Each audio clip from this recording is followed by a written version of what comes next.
Kilala niyo ba yun? Si Papa Kaloy. Nagtakpo na naman ng landas namin.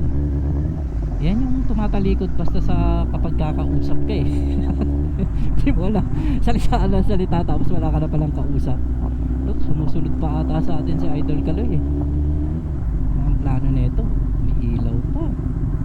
Ito. May sasabihin ata sa atin to.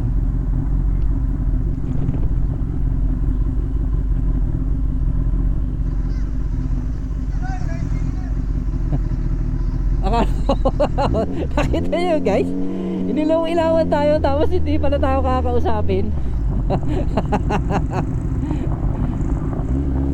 Ito ang pinakasikat na vlogger pa dito sa lugar namin guys. Kung kailangan nyo ng paulit-ulit na sinasabi, hindi kayo magkakamali pag nag-follow kayo dito. Si Baler Kasiguran, Dilasag, San Luis.